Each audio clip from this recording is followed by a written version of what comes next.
Alright guys, so what we're going to do for this last little section of the review is I want you to think back and flash back to when you learned about area. Like you learned it in 4th grade and you probably did some with it last year. And today I just want you to kind of practice those skills that you already know. So we're only going to be working with area of squares and area of rectangles. So when we talk about area, to calculate the area of squares and rectangles, we use the formula area equals length times width. Okay, so for both squares and rectangles, we use length times width to get the area, and the area is just this inside the 2D flat inside surface. Okay, so remember when you do length times width, all of your area answers are always going to be in units squared, and I'll show you why here in just a second.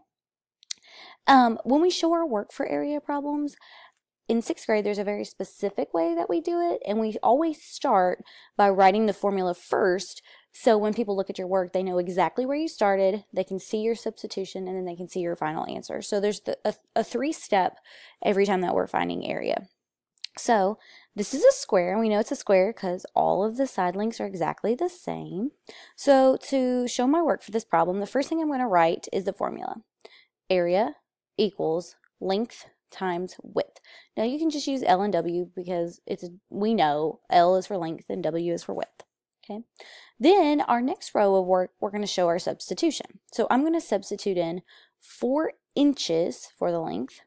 And I'm going to substitute in 4 inches for the width. So my next row of work says A equals, because I'm still trying to calculate the area, 4 inches times, and notice how I've switched over to the dot there for my times, another 4 inches. Okay, and then your last row of work is where you're going to put the actual answer. So we know that 4 times 4 is 16.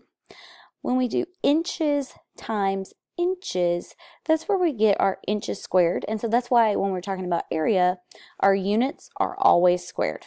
Okay, so our final answer, A equals 16 inches squared. Put a box around that final answer. Okay, so this is going to be the same method that we use for every single area problem. Whereas first we write the formula, second we substitute in the lengths, and then lastly we solve it and we write our units as units squared. Okay, so let's look at a rectangle problem. This is a rectangle, and we know it's a rectangle because our side lengths are not the same, but they still have 4 right angles. So we're going to start by showing our formula, and we're going to use the area formula. A equals length times width. So my next row of work is where I'm going to substitute in the side lengths. So it's going to say A equals 9 centimeters times 4 centimeters. And then my last row of work is where I actually solve that out. 9 times 4 is 36.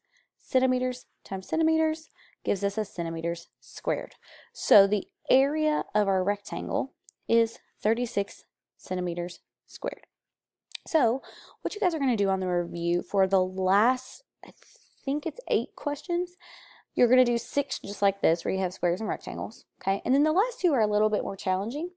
The second to last one is like 2 shapes kind of combined and you have to find the area. And then the very last one, it gives you 1 side length, it gives you the area, and then it wants you to find the missing side length. So you're going to use these formulas for every single one of them.